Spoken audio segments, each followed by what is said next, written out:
Hello and good day everyone. This is Dr. Edward Padama. Ngayon pag-uusapan natin papaano isulat itong tinatawag nating review of related literature and studies ng inyong research. So karaniwan nakikita ito sa chapter 2 ng inyong manuscript. Simulan natin dito sa number 1. One of the most tedious part of the research process o yung research writing ninyo ay yung maghanap ng literature and studies. So ito ay tinawag nating tedious dahil kailangan yung paulit-ulit na gawin. Monotonous yung proseso dahil ang hinahanap ninyo ay yung dalawang aspeto, which is yung literature and studies. Mamaya pag-usapan natin kung ano yung pagkakaiba nitong dalawa. Pero ulitin ko, kailangan yung gawin ito hanggang masatisfy o hanggang makakuha kayo ng sapat na literature and studies na magagamit ninyo sa inyong research writing na merong kinalaman sa issue na iniimbestigahan ninyo. So medyo matagal itong proseso na ito, pero kapag nakakita kayo ng mga literature and studies na talagang sumusuporta at nagsasabi na talagang merong pangangailangan, merong issue na kailangan imbestigahan, na yun ang ginagawa ng inyong research, this would really help support the research that you are conducting in a way that you would be able to the research would be able to stand up during the defense ng inyong institution. Kaya ulitin ko, this is tedious but this is not impossible. So pagtiyagaan nyo lang dahil makakakita at makakakita din kayo. Kasi ang pinakamaraming feedback natin is wala silang makita. Lalong-lalo na po sa new normal natin ngayon where face-to-face or even physical libraries are not open in our today's new normal. We really have to find other alternative options na pwede nating pagkuhaan ng literature and studies. So pangalawa, the purpose of RRLS is to provide references. Ito yung sinasabi natin kanina. To provide references that will support the writer's argument and claim that the problem exists and needs to be investigated. The idea and concept behind RRLS ay para masuportahan yung claim ng writer na meron ngang problema, na ito ang epekto ng problema, na merong pangangailangan na gawin itong research because of these effects. So, bear that in mind while looking for the references like literature and studies. Okay? So that's the second one. We move on to the third one. This part of the study includes detailed and organized presentation of facts relevant or related to the study being undertaken. So, when you create your RRLS, make sure that you organize your ideas. You can do this by, I think I'm going to mention it later on, you can do this by using labels and headings for every area of your discussion. So, I suggest hatiin nyo lang sa tatlo. So, the first area, which is composed of several paragraphs and citations, pwede nyong i-introduce yung problem. The second area, again, you separate that by creating a separate heading. Later on sa sample makikita ninyo. Create a separate heading and then discuss the effect of the problem. And then the third, you go now to your specific area or locale wherein you want to investigate. So basically, in these three areas that you have created, you can already see the flow of your discussion. Madaling makita yung flow ng discussion ninyo.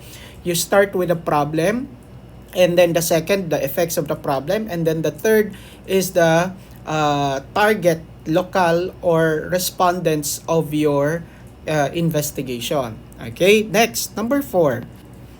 The RRLS may also be used to expound the research gap within your discussion. You can include this in the beginning of your RRLS on the first paragraph.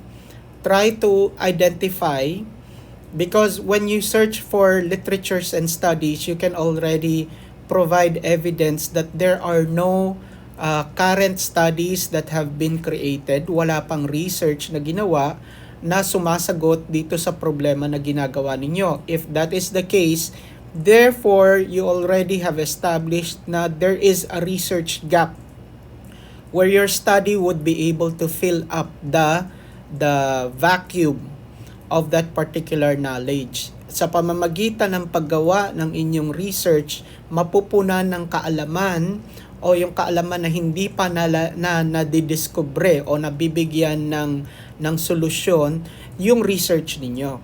Okay? Ang tawag po natin doon is research gap. So that may be included in the discussion of your RRLS. Aside from placing it in the introduction or background of the study, here you can already expound, okay, what particular studies have you gone through para mapatunayan na talagang wala, anong mga references ang ginamit nyo, anong mga sites. So this is more comprehensive as compared doon sa discussion ng research gap sa background of the study.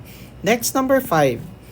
Organize your ideas by using labels and headings. So this is what I mentioned earlier. I simplified it by using 3 areas. Okay? Next, number 6.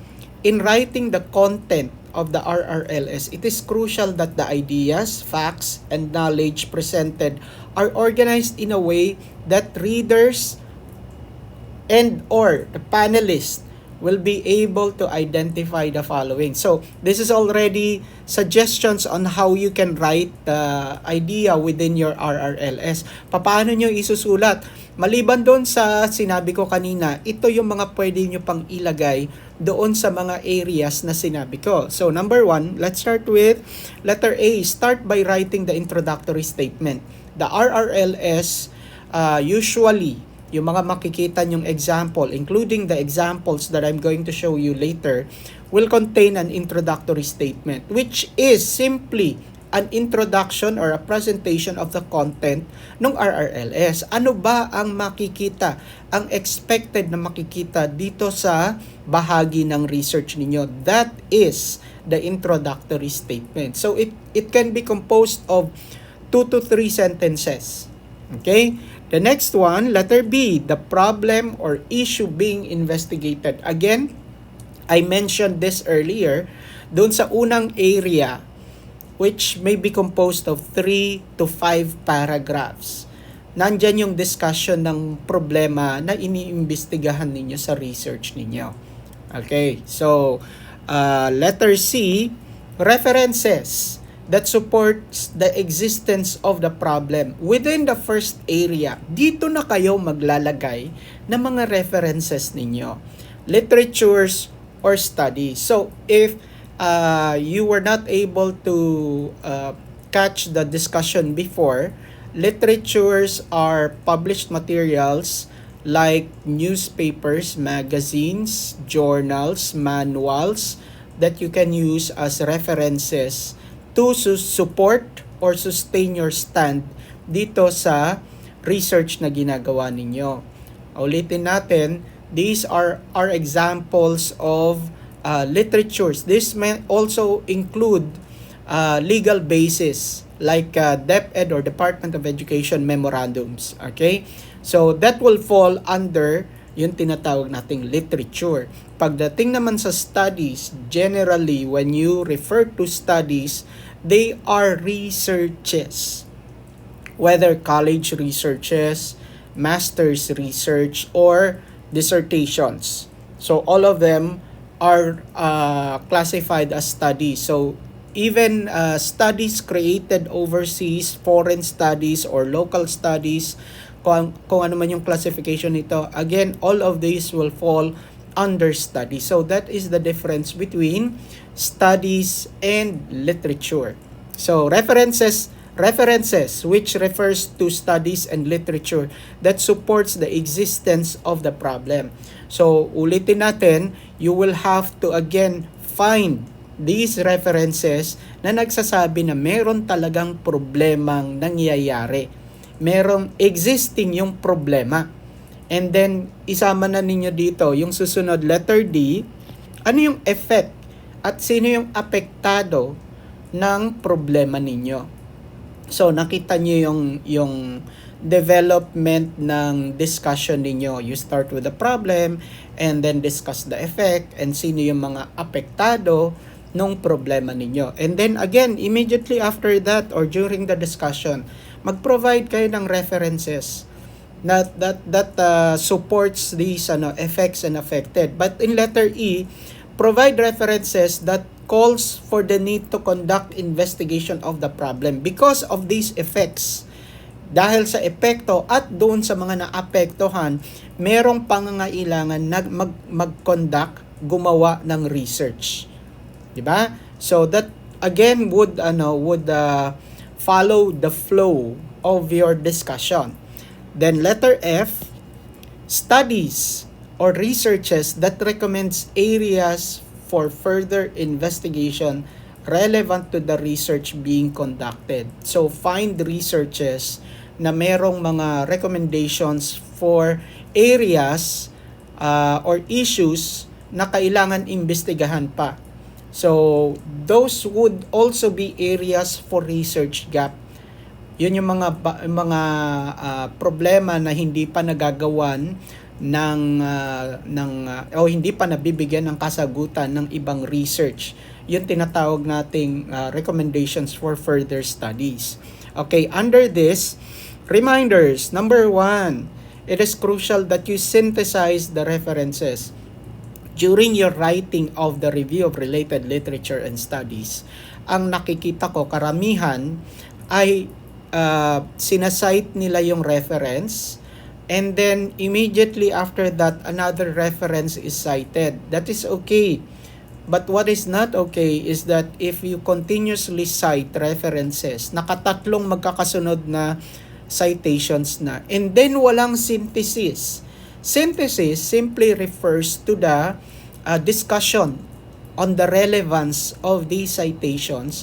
Ano ang kinalaman nitong mga citations na ito sa research na ginagawa ninyo? Because there are manuscripts, yung mga researches that nakaapat na citations na or yung isang buong area ng discussion, pure citation, walang ginawang synthesis, walang ginawang discussion, narration on how these citations are related to the research being conducted. 'Di ba? Yun yung medyo magkakaroon kayo ng problema once the panel identifies that all of these are just compilations of citations. There is no discussion, there is no synthesis. So it is important that's why in the reminder, it is crucial that you synthesize the references, whether it's literature and studies. Okay? So again, the second, grand synthesis. Let's put this up ng konti. A grand synthesis is also recommended to be written towards the last paragraph. You remember in the background of the study, there is a rationale of the study in the last paragraph. In the RRLS, it is advised that in the last part of this part of your research, maglagay kayo ng tinatawag nating grand synthesis. So, you synthesize all of your references into one area or usually into one paragraph. What ideas, concepts were you able to form based from the references cited in this part of your research?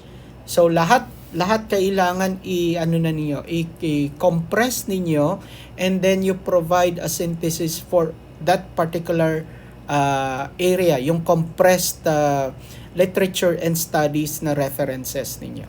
The last part, pagdating sa mechanics, so mga nagtatanong sa atin, ilang pages po ba ang RRLS? You cannot put a specific number of page in a research paper. So pag sinabi natin chapter 2, dapat ganitong number of pages. It will always be as the need arises. Ganun yung general rule. But to satisfy the question, usually, dito sa number 1, 8 to 10 pages for the RRLS as a whole. So 8 to 10 pages is already sufficient. Beyond that, medyo mahaba na yung RRLS ninyo. But again, the rule of thumb will be as the need arises. Okay, wag namang again, baka less yung i-present ninyo, 3 pages lang, natapos na ninyo yung RRLS ninyo. Again, that would be half-baked. That would come out as raw. Masyadong hilaw yung discussion ninyo ng RRLS ninyo if that would be the case. Okay, so usually you set it to 8 to 10 pages. Okay, and then the next one, local, institutional, and foreign studies include local. Local is within the Philippines. Okay, and then institutional is within your school.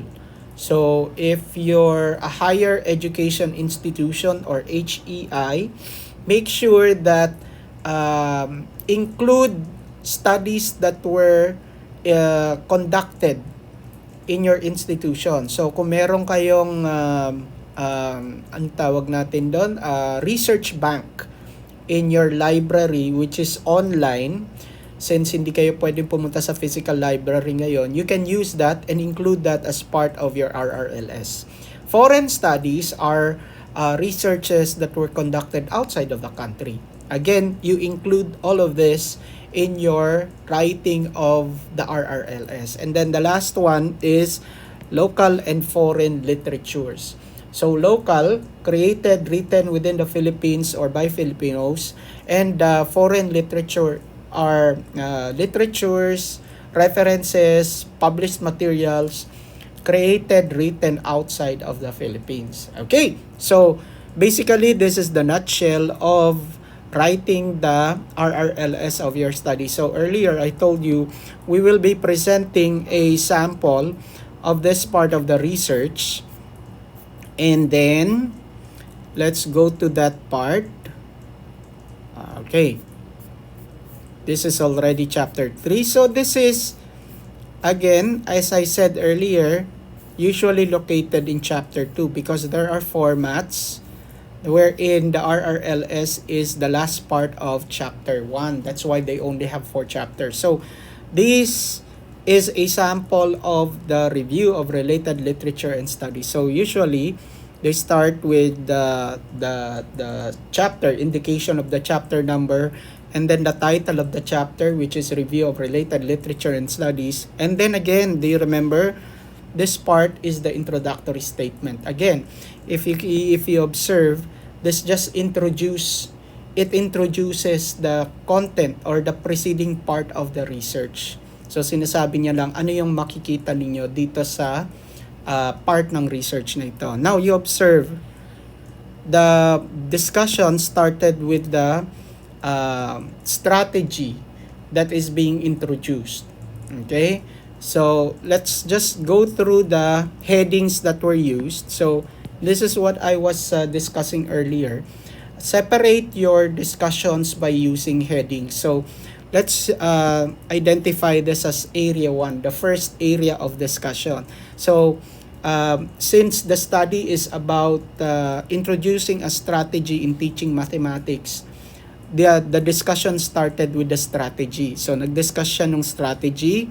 So again, within the discussion, you have the references. Makikita nyo naman dito, meron na kagad siyang references na kay Davis. So let's highlight that. And then make sure you synthesize after you do the citation. And then after that, there's another citation here. And then again, make sure you synthesize and try to avoid yung sunod-sunod na pagsasite without using synthesis or without synthesizing the citations. Discuss nyo lang ano bang relevance nitong mga sinite ninyo sa ginagawa ninyong research. Okay? So, the next area after introducing the strategy is math talk.